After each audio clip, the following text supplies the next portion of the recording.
Hey everyone, I wanted to give my quick predictions for Nintendo's upcoming and officially confirmed Nintendo Direct for later this month.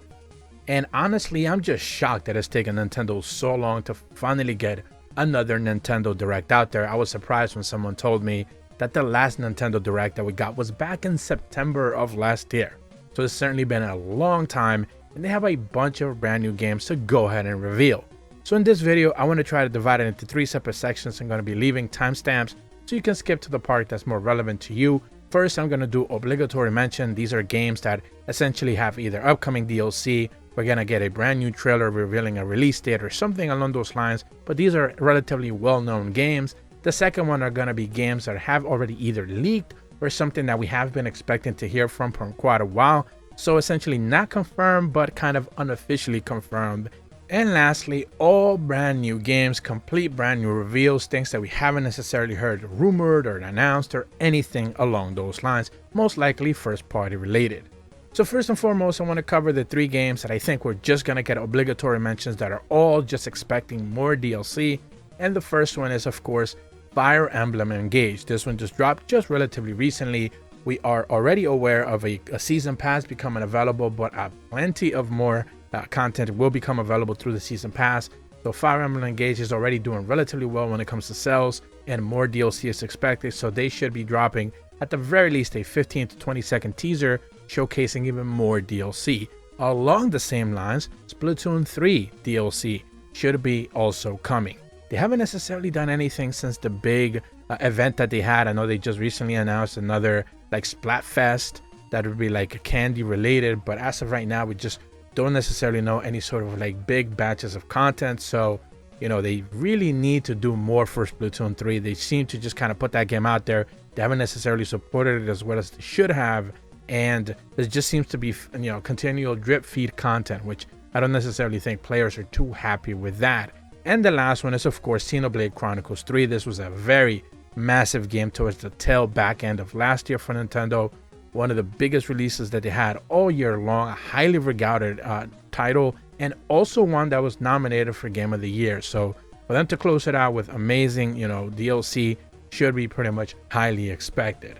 Now moving over to games that we know a little bit more, I think we're going to get a brand new trailer for, of course, Bayonetta Origins, Teresa and the Lost Demon. Now this one was just kind of revealed on Twitter, kind of like out of nowhere, because there hasn't necessarily been a Nintendo Direct. So they just kind of revealed this game out of nowhere as a Bayonetta 3 came out, and of course more information is to be expected. This one should be releasing also very soon.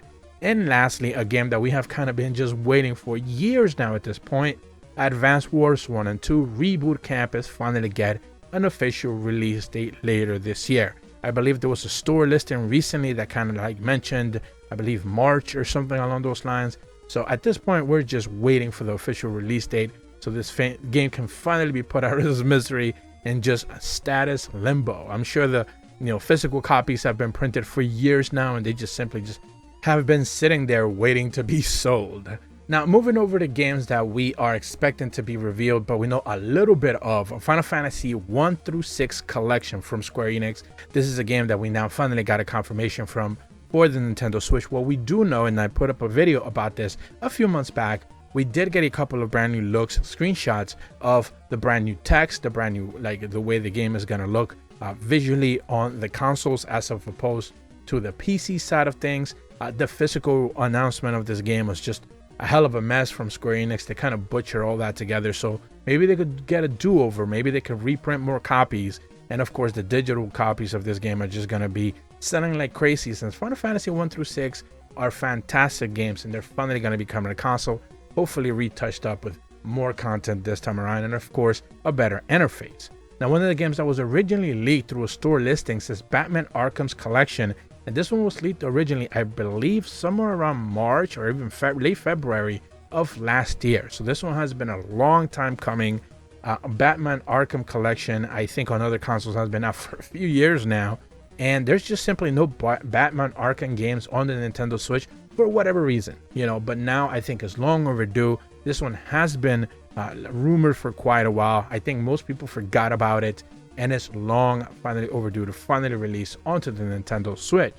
Pikmin 4 is another big first-party game from Nintendo that is finally getting not just a release date, but of course a brand new trailer. Remember the original first look? This is something you should be looking at on the screen right now. It was a little bit of a teaser. I think Miyamoto came out, spoke a little bit about it, but then necessarily didn't. It was too focused on the movie, not necessarily caring about this game all that much. And now I think with the movie coming out soon, I think we can finally move on and get more Pikmin love out of this, franchise, and finally, of course, a fully fledged game for the Nintendo Switch. It wouldn't really surprise me as well, especially since they're going to do more Wii remakes and remasters. This is something we're going to touch upon in a little bit, that if Pikmin 1 and 2 get fully ported over to the Nintendo Switch in the same way that Pikmin 3 Deluxe did as well. A Pikmin 1 and 2 bundle would go a long way to get some love on the Nintendo Switch. Now, a game that a lot of people wouldn't necessarily expect to be showed up here. No, I'm not talking about Hollow Knight Silksong, but I am talking about Eden Chronicles 100 Heroes. Now, this is one of those games that when it came to the Nintendo Switch, there was just, even from the developers, there was just a lot of hesitation to even confirm that it was going to be released on the Nintendo Switch. They originally talked about the game releasing on like the next Nintendo console. They were already confirmed there for PlayStation 5 and Xbox Series consoles and PC as well. And then through like, I believe, like a supporting page or whatever, like they took a lot of votes in from like players who already had invested in the game, and then they finally said, yes, we're going to put it on the Nintendo Switch. We finally did our due diligence as developers, and we're finally going to release it on the Nintendo Switch when this game releases. So we now know that it's coming to Switch, but we've never actually seen it. We've seen trailers of it running on current gen consoles, is what they said, so presumably PS5 and Series X, but we have not seen what this game is going to look like on the Nintendo Switch. Now, this looks like all traditional Suikoden, so it doesn't necessarily seem like it's going to be relatively demanding, but you never necessarily know. So we can finally get this game, seeing on the Nintendo Switch. A brand new trailer on the Nintendo Direct would go a long way to get fans very excited for this game. And lastly, another game that was leaked through a store listings and a PEGI rating, this would be a European rating, late last year, is Borderlands 3. And this one should be coming with pretty much all the DLC included. Remember that the Borderlands collections 1 and 2, I believe it was, they were like kind of like bundled together for the Nintendo Switch. All the DLC except like the latest one, I believe, was all available in those two games. And now Borderlands 3 has had pretty much as long, all the content that was supposed to come out for that game, I think already came out. So the Nintendo Switch version should be the complete package, and it's been kind of like, rumored for a little bit, but finally a store listing came out and a PEGI rating came out last year that should have confirmed that this game is just in the works. It's just ready to be revealed. And I think at this Nintendo Direct, we're finally going to be able to get to look at it. Now, for the two brand new reveals that no one should be expecting, and I think they're both fourth-party Nintendo titles that we're going to get. The first one is a brand new Yoshi game. It has been pretty much since 2018 since we got the last Yoshi game. Now, reviews weren't necessarily all that friendly for that game. I still think it was a pretty good Yoshi game overall. They're easier. Kirby has been getting plenty of love. We're getting a brand new Kirby game just releasing next month, I think. So, there's plenty of Kirby love out there, but Yoshi hasn't gotten a lot of love for quite a while. So I think it's long overdue that we finally get a brand new Yoshi game. And, I'm not necessarily sure it's going to be like highly anticipated, but they're always cute platformers with some really nice visuals. But I think the game that will close out this Nintendo Direct, and I know a lot of people will be very pissed off, realistically speaking. They will be very upset. Twitter and the gaming sphere for Nintendo will be just losing their minds at the fact that Punch-Out, and specifically a Wii remake of the Wii Punch-Out game, will be the one fully revealed for this Nintendo Direct. Now, the reason why I say this is because Kirby, like I mentioned it before, they are literally remaking, or at the very least up-resing, the Kirby game from the Wii era, right? Dreamland Deluxe. And no one really expected that. And they're literally charging like full price for it too, which is even more insane. Typical Nintendo stuff. So at the fact that they're now basically ran out of Wii U games to remaster and remake and port over, except Xenoblade X, for whatever reason, they just never want to do that game again. They don't want to touch it again. Since they're not willing to do and go that far, it's interesting to me that they're choosing now to like remake and up-res old Wii games. And Kirby was the first one, but I think there's more to come. And Punch-Out for the Wii was a highly regarded game. It's an 86 on Metacritic. People forget just how well that game reviewed.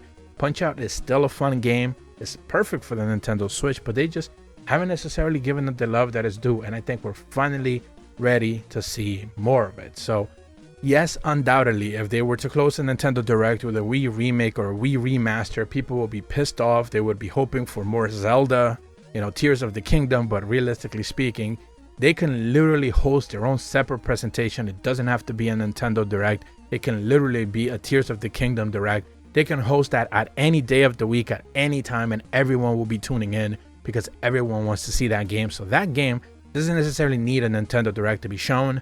It can have its very own Direct, and that's, all they really need to do with that before it even releases in the summer. So we're far long gone from them having to rely on that game. If you're brand new to my channel, be sure to leave a like and subscribe, hit the bell to receive notifications when the videos go up, and as always, thank you so much for watching. See ya.